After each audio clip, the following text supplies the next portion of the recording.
Hi guys. I felt like maybe it was time to do another little sit down chat. Um, I don't really have a specific thing that I'm looking to say, so I just thought it would be nice. There is one thing that I'd like to address, and I apologize ahead of time, but I'm going to be kind of vague about it. But I think it would be nice to talk about right now. Sorry, I'm holding these address labels I just got. I'm so excited about them. Does anybody else get excited about things like that? I have a membership on Zazzle.com for printing business cards and things for my Etsy shop. But I recently realized that I kind of hate our address labels. They're not return address labels, they're full ones, and I've only ever need the little ones. So I had a coupon and I decided to get just the smallest batch available for us because we don't use them that often, but when we do, we need this size. And I think they're so cute. See? Our address is obviously below them, and I just think that's a really nice design. I'm really into gold and sparkly things lately, and it's kind of supposed to be like a chalkboard background, I think, but I will put those down because they're distracting me. So I guess some of what I was thinking about today is because last night my dad and sister and I went to a First Friday art event, and I guess I've always kind of avoided things like that. I've had a weird resentment, I guess, towards people who are able to go out and meet the public and talk about their art and sell it. I just have always been too self-conscious for that. And for a really long time, when I was first getting into Etsy, I hated the thought of attending any kind of craft sale or art sale of any sort because I thought people are just going to look at me. They're going to judge me and be like, I don't want to buy that fat girl stuff, and which is so bizarre because I feel like if anyone were to say that to me, I would be able to talk them off that ledge and be like, you know, share your gift with people. Don't be afraid of what you look like. People love you. You're beautiful, blah, blah, blah. I would totally know all the right things to say to somebody else who is going through that. But for me, for some reason, I couldn't get past, I don't know, and I live in the city that I grew up in, that I've always lived in. So the chance that I would see someone that I know, I don't know. If anything, I think I also felt, and I do a little bit to this day, kind of feel like I have sold out in the art community. I'm not really part of an art community, by the way. But I don't do something that challenges me. I do something that makes people happy. And that's important to me, but it's incredibly simple, and it's not challenging to me at all. And I think as an artist, you're supposed to challenge yourself. Occasionally I'll get a custom order, and it scares me a little. And I think that that's how art is supposed to be, because almost everything that I've made outside of this, with the exception of a few things that have come up, have scared me. And I've thought, I don't know if I can do that. I mean, of course I don't tell anybody that, but that's my initial feeling. And I still feel that way about so many things that I do. And I realized that that reflected a lot about how I think about everyday life and all of the things that I do. So, deciding recently to embark on the 100,000th journey into losing weight and bettering my health, of course my first thought is, we'll see how long this lasts. Because I don't know if you can do it. And I have been more successful in a shorter period of time before, but I gained it all back just as quickly. I've also done things that were more acceptable, I guess, more publicly embraced, like something like Weight Watchers or something that's a very trendy fad diet that people think, oh, well, I've been hearing about that and good for you. So forgive me because I don't really want to talk about the details of what I'm doing. I will assure you it is 100% safe, and it is ideal for my body type. It is ideal for PCOS. But I feel like people aren't comfortable with it, and they instantly start pulling, and I'm talking about anyone, because I even did this when I was doing my research. They start pulling these really weak facts that they may have learned about nutrition in elementary school, looking at a food pyramid, things like that, and start getting defensive about it. But you can't, but you can't, but you can't, because. And once I overcame that, because I started researching this, I guess, lifestyle that I have been doing over a year ago. And what ended up stopping me was the ability to do IVF. I thought, well, I can't do both of these at the same time. I can't eat this way and be on hormones and go through all that. And that may be true. But I also think that I was just thinking, well, modern science is going to fix the issue that I have, and I'll worry about losing weight later. Right now, I just want to beat the clock and get what I want and have a family, and I will use that family as incentive to be healthier. I still don't think that that was a terrible mindset, but I know that it didn't do me any good. It didn't benefit me at all, because here I stand in the same position with nothing to show for it.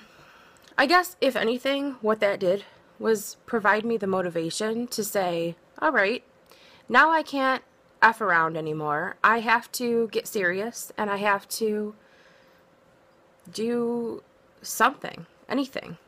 I have to do something. So I have been, since August 15th, following a new lifestyle.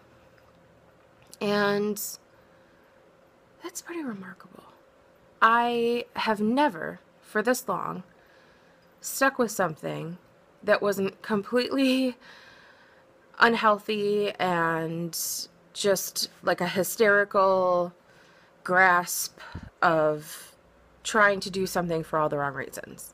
Because I can tell you that there were periods of time in my youth, and I don't know what American girl hasn't dealt with this, where I would eat barely anything for weeks, and I would starve myself, and I did the whole diet pills thing and excessive workouts. I've been there.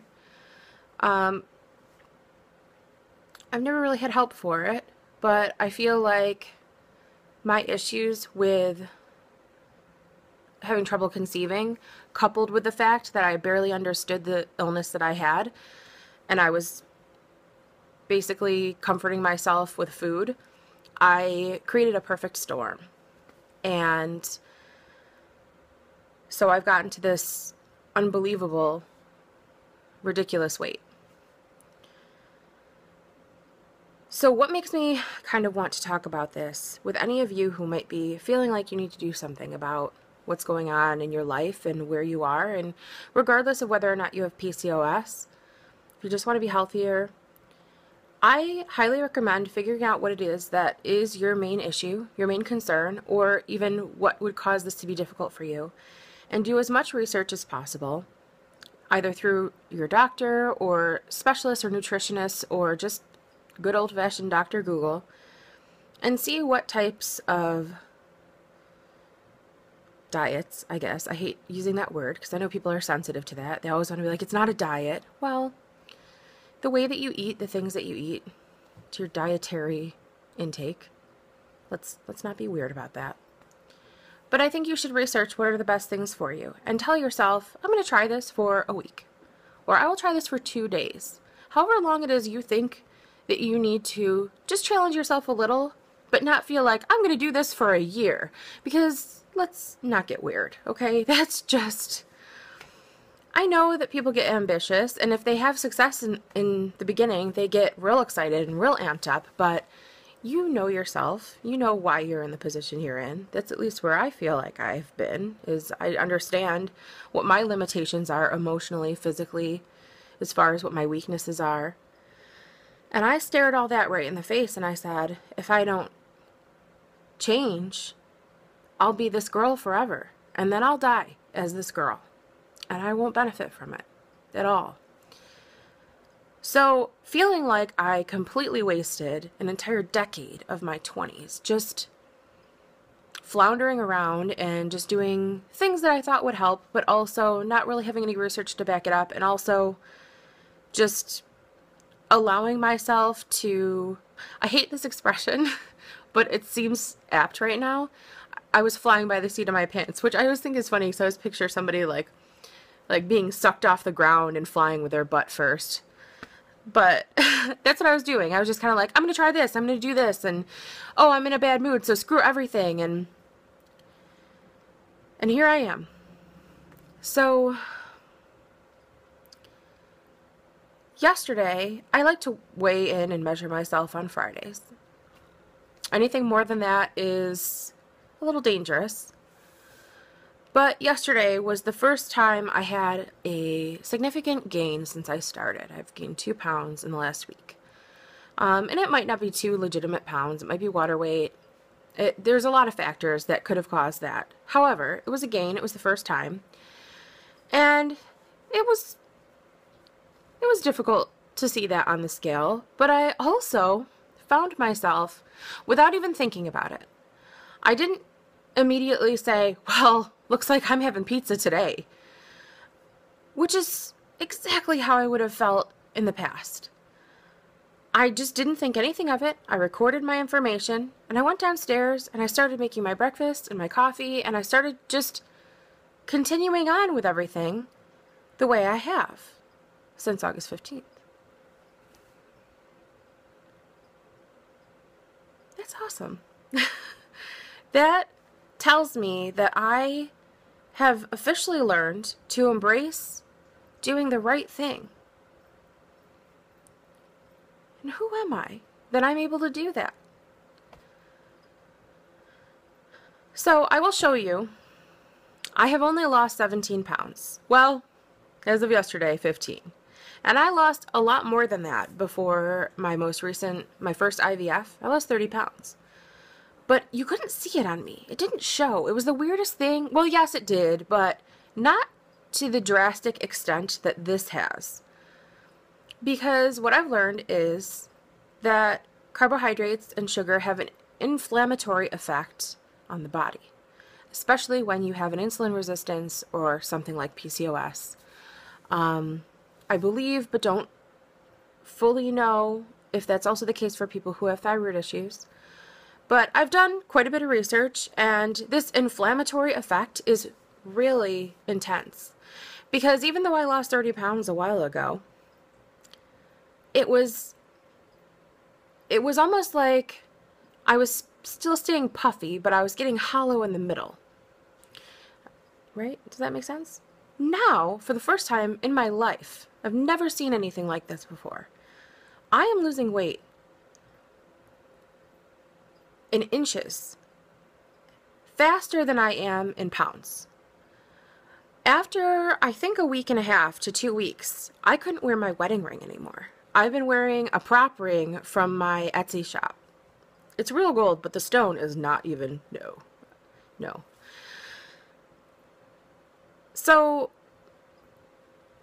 I've also noticed things like there's a dimple in my wrist where there never used to be. Of course, now I can't figure out how to show it to you. Right here. And, again, this is a weird thing, but these are things I'm noticing. My knuckles on this center knuckle seems so prominent. It's just things like that. I've lost, I think, about 12 inches, just under 12 inches. And 15 to 17 pounds. I feel really good. And I don't feel deprived or frantic or starved. And yes, of course, sometimes I crave things, but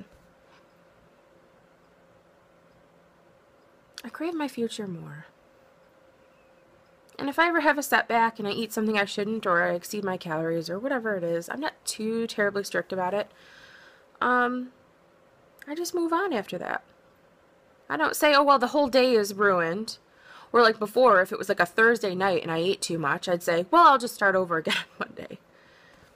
Oh, so you're just giving yourself a 3-day leeway to just keep going? Yes, that's the stuff I was doing. Those are the mental games I was playing. And I'm alone a lot of the time. I work at home. I can eat whatever the hell I want. Nobody's here to see it or bear witness to it or think, should you be eating that? Or that much of that? Or both. So, I think it speaks volumes that the moments that I'm alone, the quiet moments where there's no one else to see the tree falling in the forest, you know, I'm still hearing the sound. So,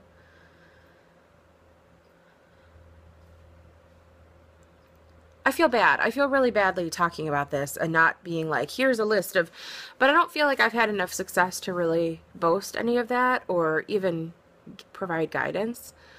I'm just kind of saying, if you feel like you're at that point, if you feel like you're having that moment, don't force it, because I've done that before too. But if you feel like you're in that place, just empower yourself with knowledge and just move forward. I know that sounds really simple, but it is that simple. At least it feels like it's been. So what I'm going to do is show you a before and after picture. I will warn you, there's a big girl without a shirt on, and it's me. And this is really embarrassing and really hard for me to do. But I'm just going to show you why I feel so good about where I am. And the majority of my weight, although yes, my arms are big, my back is lumpy, you know, the majority of my weight is in my stomach, and that's because of PCOS. It's because of insulin resistance. And I just allowed it to grow.